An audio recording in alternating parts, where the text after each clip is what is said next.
क्या आप जानते हैं भगवान जगन्नाथ का असली रूप यह लकड़ी की मूरत नहीं बल्कि एक चमकता हुआ नीला पत्थर था जिसे नीलमाधव कहा जाता था। आखिर वो दिव्य पत्थर गायब कहाँ हो गया और भगवान अधूरी मूरत में क्यों बदल गए? यह कहानी मालवा के राजा इंद्रद्युम्न से शुरू होती है। उन्हें पता चला कि ओडिशा के घने जंगलों में भगवान विष्णु साक्षात नीलमाधव के रूप में पूजे जाते हैं। राजा ने अपने मंत्री विद्यापति को खोज पर भेजा। विद्यापति जंगलों में भटकते हुए आदिवासी सरदार विश्ववसु तक पहुंच गए, जो गुफा में गुप्त रूप से नीलमाधव की पूजा करते थे। विद्यापति ने सरदार की बेटी से शादी की और जिद करके गुफा देखने की बात मनवा ली। सरदार ने शर्त रखी कि वे उनकी आंखों पर पट्टी बांधकर ले जाएंगे, लेकिन विद्यापति ने चालाकी की। उन्होंने रास्ते में चुपके से सरसों के बीज गिरा दिए। कुछ दिनों बाद जब बारिश हुई तो सरसों के पौधे उग आए और विद्यापति को गुफा का रास्ता मिल गया। उसने तुरंत राजा को खबर दी। राजा इंद्रद्युम्न अपनी विशाल सेना लेकर घमंड के साथ भगवान को लेने पहुंचे, लेकिन उनके वहां पहुंचते ही नीलमाधव की मूर्ति हमेशा के लिए गायब हो गई। भगवान अपने भक्त विश्ववसु के साथ हुए धोखे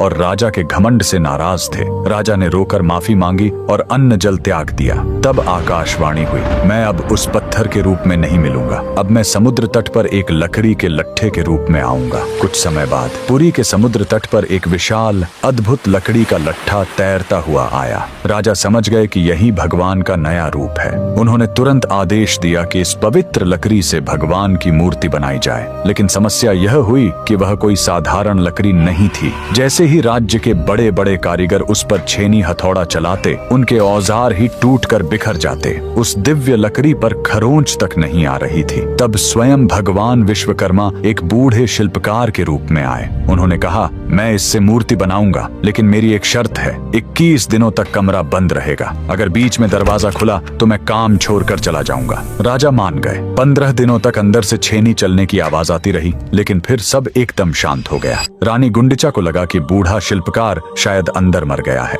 घबराहट में उन्होंने दरवाजा खोल दिया। अंदर देखा तो शिल्पकार गायब था और वहां भगवान जगन्नाथ, बलभद्र और सुभद्रा की अधूरी मूर्तियां थीं। राजा बहुत दुखी हुए, लेकिन तभी भगवान ने संकेत दिया कि वे इसी अधूरे रूप में रहकर भक्तों को दर्शन देना चाहते हैं। यही कारण है कि आज भी हम भगवान के उस अधूरे लेकिन सबसे प्यारे रूप की पूजा करते हैं। कमेंट्स में जय जगन्नाथ जरूर लिखें।